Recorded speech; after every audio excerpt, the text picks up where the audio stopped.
Not that it's bad that rich people are getting richer. It's bad that everyone else is getting poorer. And it's especially bad that young people can't afford homes. Let me just put a very precise point on this. If you want a measure of how your economy is doing, my measure is really simple. I got a bunch of kids. Can they afford houses with full-time jobs at like 27, 28? And the answer is no way. The last thing I want to bring up is they had their Turning Points meeting, Charlie Kirk's big get-together with all the college kids, conservative college kids. Tucker Carlson gave a speech where he lamented the state of the economy in the United States and how it doesn't work for regular people anymore. And I think there's a lot of reasons for that. One of them is they flood the country with cheaper labor, which is exactly why they have had open borders. That's certainly one reason why they did that, so that poor workers would be fighting against even poorer, more desperate people, instead of coming together and fighting the establishment. But that's another story. But here's what Tucker Carlson had to say, what's going on. At some point, the basic economics really matter. And they matter because not that it's bad that rich people are getting richer. It's bad that everyone else is getting poorer. And it's especially bad that young people can't afford homes. Let me just put a very precise point on this. If you want a measure of how your economy is doing, I personally favor eliminating GDP as a measure. I don't even know what that is. It's clearly not relevant. They tell me Japan has a stagnant GDP. Have you been to Tokyo? It's the single most radicalizing experience you'll ever have because it's just so nice. You lost the war? Really? Can we lose a war and wind up like this? GDP. No. I don't know what even that is. The total economic activity. Oh, no. My measure is really simple. I got a bunch of kids. Can they afford houses with full-time jobs at like 27, 28? And the answer is no way. And the answer is that 35-year-olds with really good jobs can't afford a house unless they stretch and go deep into debt. And I just think that's a total disaster. That's a complete disaster. Why? Two reasons. One, if people don't own things, they don't feel ownership of the country they're in. And the country gets super volatile because people feel like they've got nothing to lose. When you have a lawn, trust me, you're thinking long term. Second, it's really hard to have a family without a house. It is. It's like super fun to live in an apartment if, there's like a bar downstairs, you're in a cool neighborhood. I'm in East Village. It's so cool. Try to have 3 kids. You're not going to have 3 kids there. You can't. Nobody wants to raise their kids in that neighborhood. Nobody wants to raise their kids in an apartment. People do it because they have to. Nobody wants to. People want a little house, not some McMansion, just a little normal house. That is the actual American dream. And that is what is totally unattainable for young people. And so the only young people in general that you will ever meet who have houses are young people whose parents help them. And God bless their parents. That's a perfectly great thing to do for your kids. But most people's parents can't afford to do that because they're already in debt from their pointless college degree. So that is a national emergency. One of the reasons it's happening is because normal people with normal jobs no longer believe they can win in this system and that all the money is going to the worst people. And no one even stops to ask, what the hell is going on? What I'm saying is that our leadership class should say something about it and should assign a moral value to it. And if you're getting rich by loaning money to people at incredibly high interest rates, that's something you're going to have to talk to God about. That is not good. That is not virtuous. That's disgusting. And the fact that nobody feels free to say that, nobody feels like you can just say like 30% on a credit card. Why is anybody paying a credit card bill? Because they always say, like, if the very rich, if you borrow enough from a bank, you're kind of in charge of the bank because they need you to pay them back. So they're totally happy to negotiate terms with you. But if you borrow a little bit from the bank, they'll just take your house away. So what if people got together and just decided, wait a second, 30% interest is a lot, especially since they're pushing credit cards on kids like crack. So we'll stop it there. What is your response to that? That's in front of a conservative audience. He's getting cheers and applause.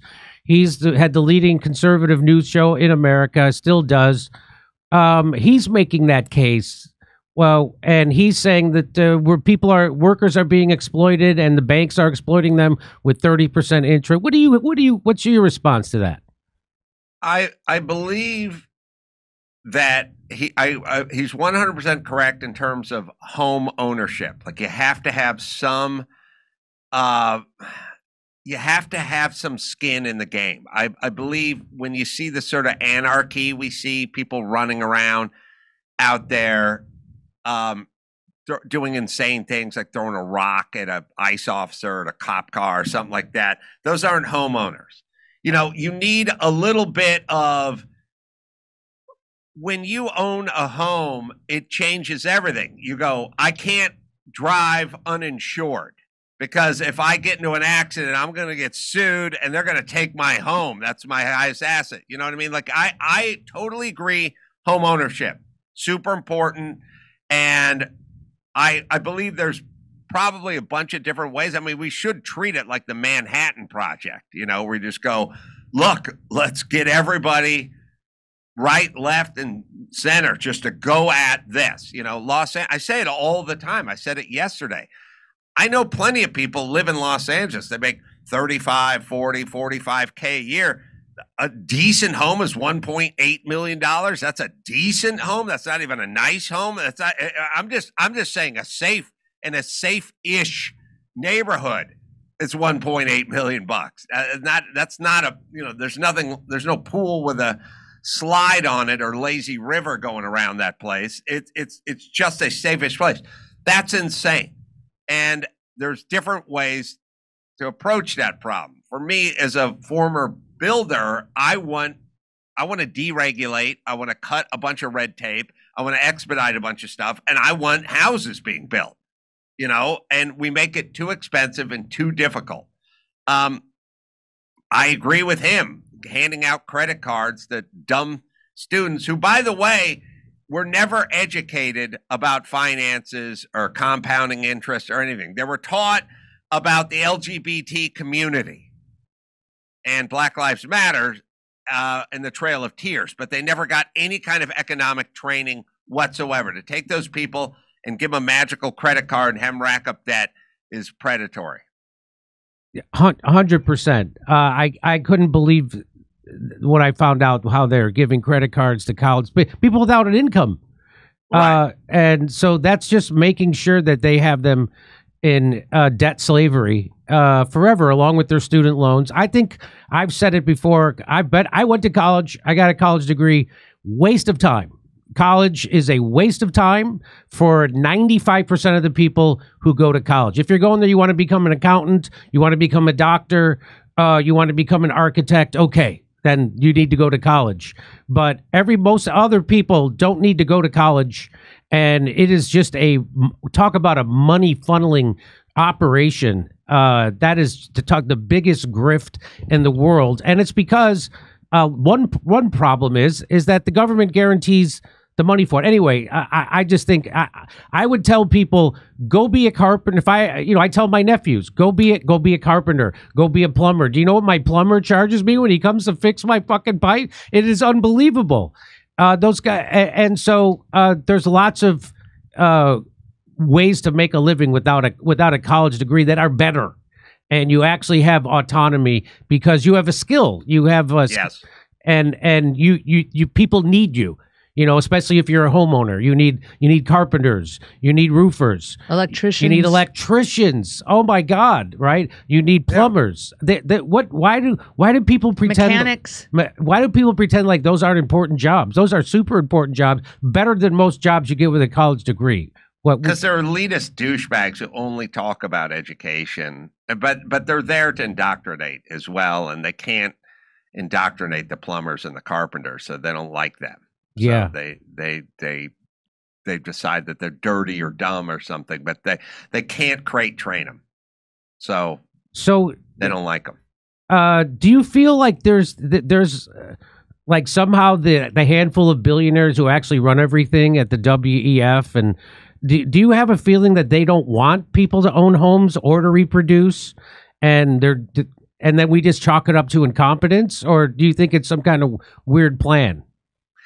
I used to just think everything was incompetence, and now I'm starting to wonder if there's a weird plan. I mean, COVID definitely got me wondering about the weird plan versus incompetence part of life. Yeah, because they knew going in that they were lying. All right, well, Yes. listen, I know you have you got a tight schedule. Thanks for making time for us, Adam. I appreciate it, and enjoy. You're on tour, right? You still go on tour? I'm always, you can go to AdamCarolla.com for all the live dates. I'm touring around the country all the time. Okay. All right, Adam Carolla, world's Guinness Book record holder. Thanks, Jimmy. Thanks for coming on. Talk to you soon, pal. Hey, we've all been told that aging is just a natural process. Aches and pains, thinning hair, wrinkled skin, brittle nails, nothing I deal with. But what if I told you that the rate at which we age isn't just about time, it's about what we're consuming? For decades, the FDA has allowed toxic chemicals, preservatives, and artificial ingredients into our food supply, things that are being banned in other countries. These toxins disrupt our hormones, weaken our bones, accelerate aging, and wreak havoc on our skin and hair. But there's something you can do about it. One of the best ways to fight back against this damage is by giving your body the nutrients it truly needs, nutrients that the modern diet is sorely lacking. That's why I want to tell you about Revive from Brightcore Nutrition. Revive is designed to rebuild and restore your body from the inside out. It contains 5 types of collagen, hyaluronic acid, biotin, and vitamin C working together to strengthen bones and joints, rejuvenate your skin, and help grow back thicker, healthier hair. All the things that processed food and environmental toxins have been stripping away from us. It's all natural, non-GMO, and made 100% in the United States. No hidden toxins, no fillers, just pure high-quality ingredients that actually work. Today, you can get an exclusive offer by clicking the link below. Just use code DORE for 25% off your entire order. Or for an even better deal, call my friends at Brightcore for up to 50% off your order and free shipping. Give them a call now at 888-253-0418. Hey, come see us on tour. We're going to be in Toronto, Red Bank, New Jersey, Northampton, Massachusetts, Concord, New Hampshire, Oxnard, California, Rutherford, New Jersey, New York, Edmonton, Calgary, and Vancouver. Go to jimmydore.com for a link for tickets.